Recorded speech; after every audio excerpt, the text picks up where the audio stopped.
Hi there. Well, thanks everybody for coming after lunch. I hope you're not all too sleepy. Just very quick introductions. Well, so I want to talk about experiences of LGBT entrepreneurs and more importantly the challenge they face, but then moving quickly on to what support is available for that community and also how everybody here, how brands, how people can be better allies and supporters to help the community.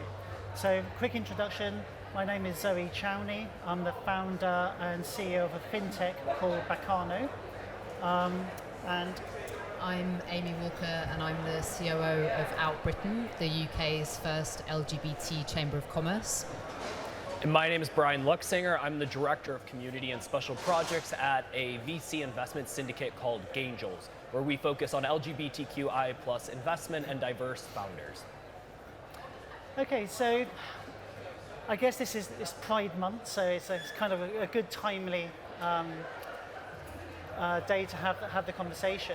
A lot of people think that LGBT rights have got a lot better recently, which they kind of have, although in the last year or two I think they've taken a bit of a step backwards. My own journey, I'm transgender. I became me in 31st of March 2017, so I'm 6 years old now. And it's been a very challenging journey. When you transition, well, when I transitioned, I was running 2 companies at the time, and my main one, it was a technology business aimed at the asset finance and leasing industries. We've been going for about 5 or 6 years. Things were going well, had international clients, etc. But the day that I had to become me, my staff were absolutely fine with it, my non-exec directors were fine with it, but my business partner and co-founder wasn't, and he refused to ever see me again in person. So on the day that I became me, I lost my wife at the time, so I lost my wife, I lost my home, I lost my ability to live with my children, and I lost my business, which was quite interesting. So I literally had to start again and rebuild my life pretty much from scratch. And I've moved on to create a new fintech called Bacano. So Bacano.io, here's the little tiny sales pitch. If anybody here is doing research and development and making any R&D tax claims, if you're using a consultant, they charge 15, 20, 25% of the claim to help you make it. I've built a platform that automates the whole process. You get full consultancy support, and it's only 4.5%. So we're 80% cheaper than the rest of the market. But that's the only sales I'm going to do. So there's lots of challenges here, and then looking at what networks there are to support. So as well as my day job, I've got a number of gay jobs. I'm co-chair of something called the Gay Women's Network. So we're 1,500 LGBT women in London, and we run a lot of corporate events, doing career training and business opportunities. I'm non-exec director of an organisation called Series Q, which is an LGBT entrepreneurs network. So there's a lot of and entrepreneurs sort of doing business with each other, which is very useful. I'm on the leadership team of Out in Tech, which is obviously does what it says in the tin. It's an organisation that supports LGBT people in the tech space.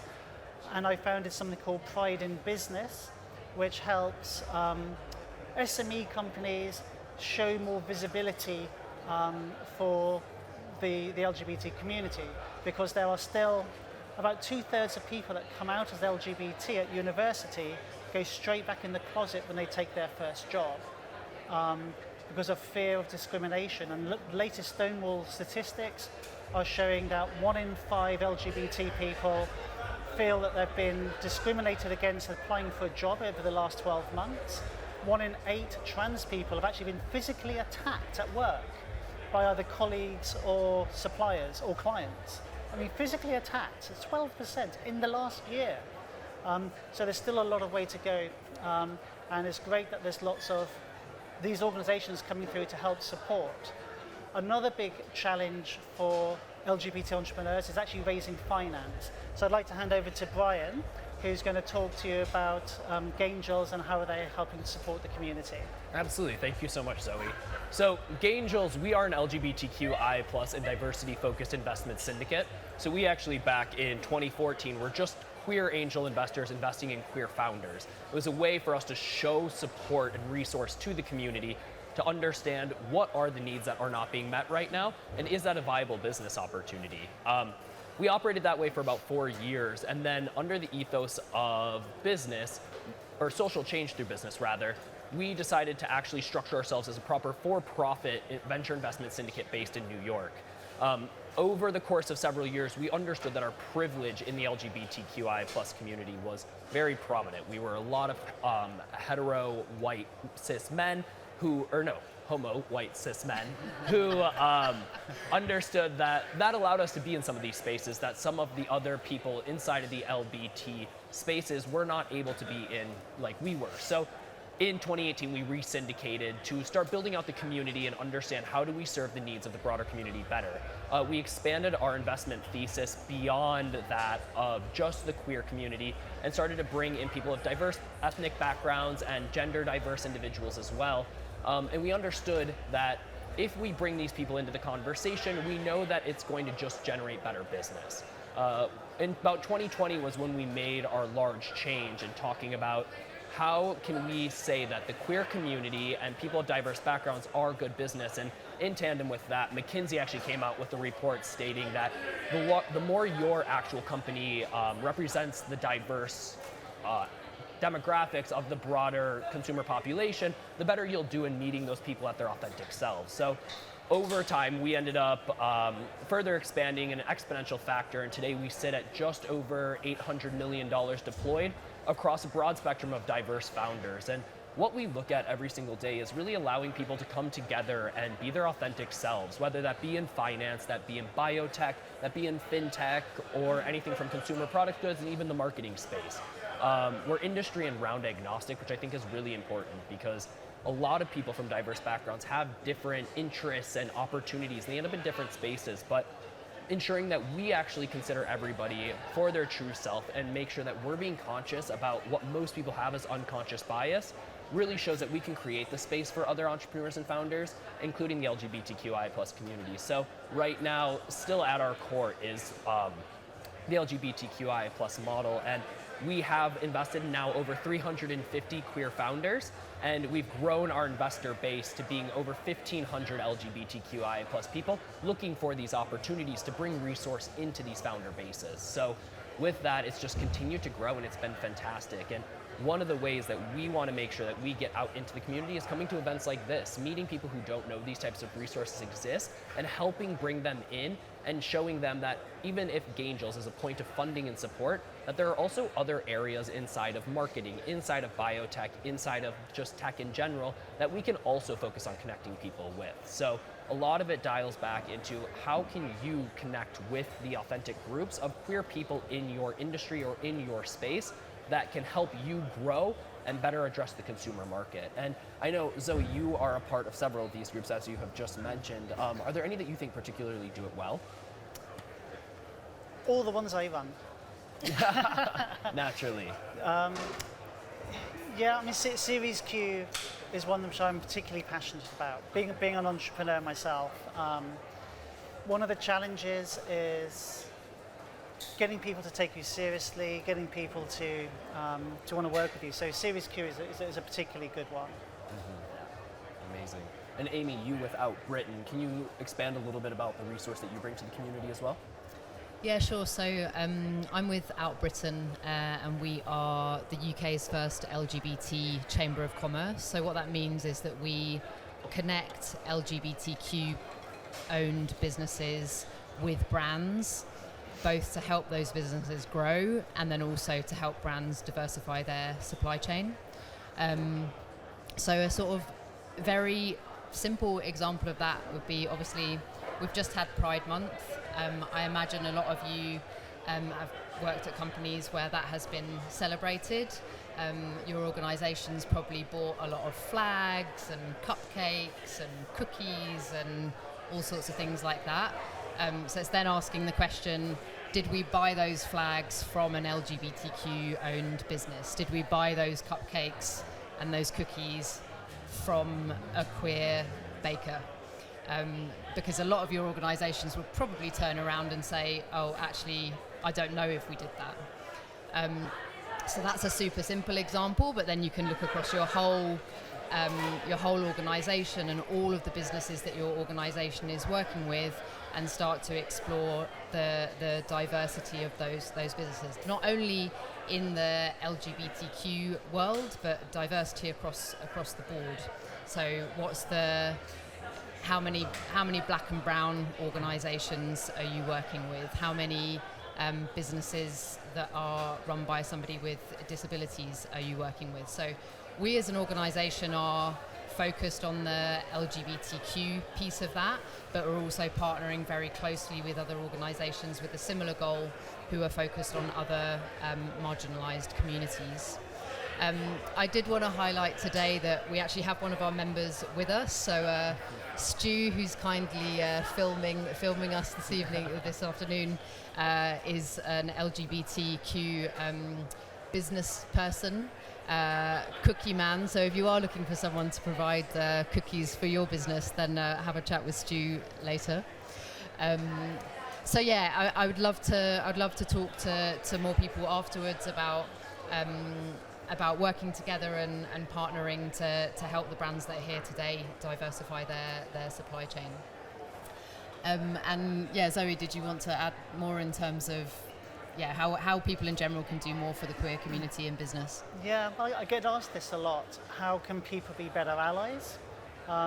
Obviously, the first thing to do is sign up to Bacano.io and work with us. So that's the first thing and the most important thing, clearly. Other than that, it's just trying to understand and just trying to accept us. And, you know, I personally get very frustrated at the transgender voice that you hear in the media all the time. I think it's very extreme. I think it's very unhelpful. I don't think that really represents me. And I think it just succeeds in alienating the public. And I do a lot of speeches now, a lot of media work, where I'm just trying to show that just because I was born with gender dysphoria, and believe me, I wish I hadn't been, but just because I was born with gender dysphoria doesn't suddenly give me wild, extreme, crazy-ass views. And, you know, as I say to people, you know, if I was an idiot before, I'm the same idiot now. I'm just an idiot in a dress. But the important thing is, I'm the same person. I'm the same idiot. And I think just to get it out there, just the thing that people can do most really is just to treat us the same as you would treat anybody else, and just. I guess a lot of people have to feel that they have to tippy-toe around LGBT community, particularly transgender at the moment. And that really upsets me. I mean, a lot of trans people don't really like talking about their journey, but I want people to accept me for who I am and what I've had to become. And I'm a big believer that people can't accept until they understand. And they can't understand until they've had their questions answered, right? And if this journey hadn't happened to me, I would have hundreds of questions, most of which I would never dare ask because I'd be scared of causing offense. But when I do these things, I always say to people, look, anything you've ever wanted to ask a trans person but never had the courage because it's probably inappropriate, you now all have a golden ticket. So when we get to the Q&A in a few minutes, feel free to ask anything you want to ask. Same goes for lesbians as well. If you've got questions about lesbians, feel free to ask. And I think that all ties back into what we were saying earlier is when you have this safe space to ask people about their journey and their authentic identities, it allows you to better connect with them. And I know as a lot of people in this room all are marketers and brand developers, really creating that space and understanding who are the pioneers of those communities who are willing to speak on behalf of them and help you understand how to connect with those people. And I'm so glad that Zoe and Amy are here because it's just such a fantastic opportunity to say, how do I show up for your community and how can I tailor my product? Even if my product is not solely queer focused, how can we show up to be an ally of whatever community you identify with that we want to make sure that we stand for? So, and another thing I would say is I'd always recommend people be very mindful around people that are new to transition, people that have just recently transitioned. I mean, I'm 6 years old now. I still half the time feel like I look like a bloke in a dress half the time.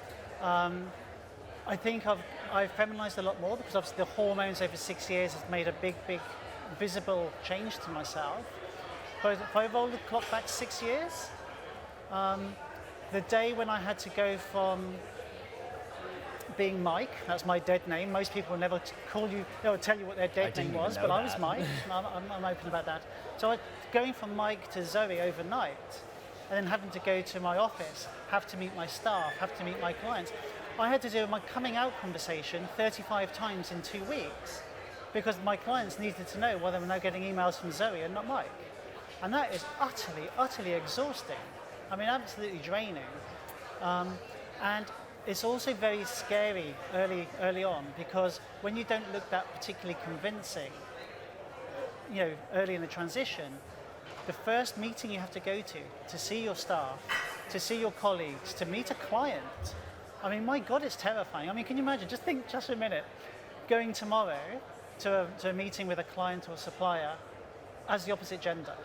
I mean, yeah, it is really hard. So I would just be very forgiving to people early on in their transition.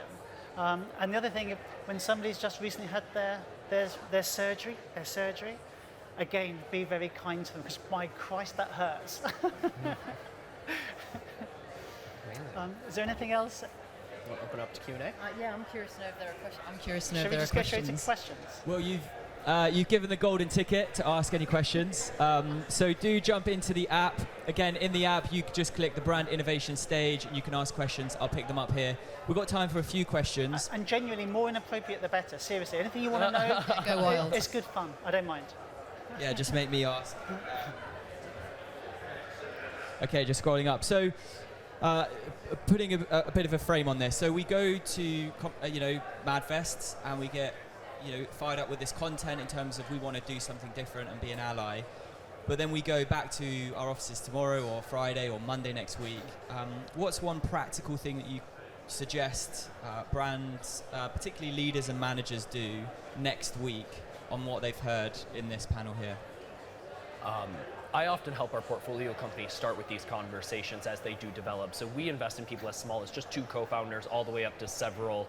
We have over 70 unicorns in our portfolio now, and even just creating the space for employee resource groups, no matter what size your company is, and making sure that you have a senior leader in that position so that people of those groups can authentically give their advice to the senior leader who will advocate for them at the table with leadership and management. We've gone back and forth. I just helped a portfolio company in Paris by the name of Quanto, who just reached unicorn status.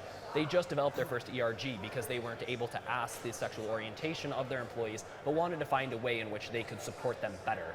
We developed that. Now they are helping with sales strategy and marketing strategy, showing how LGBTQI plus people can play roles in both of those as economic opportunities.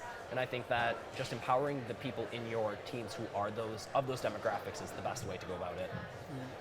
I would say as well, if you're running your own SME company and you want to show that you are accepting to LGBT community, a lot of the big corporates get it. They have their own internal networks, but they're big enough to afford to do that. They've got the resources to do these good networks.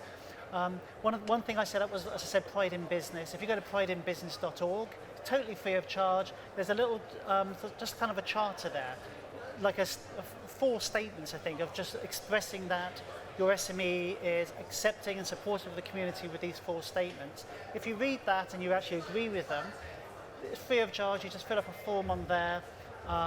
You get sent a bunch of logos, and you can just put them on your website as a link through to the Pride in Business website, and it just helps show your suppliers, your customers, your potential employees that you are supportive of diversity. And I think it's a nice, subtle way of just helping people feel accepted and supported. For me, there are a couple of really practical things that come to mind.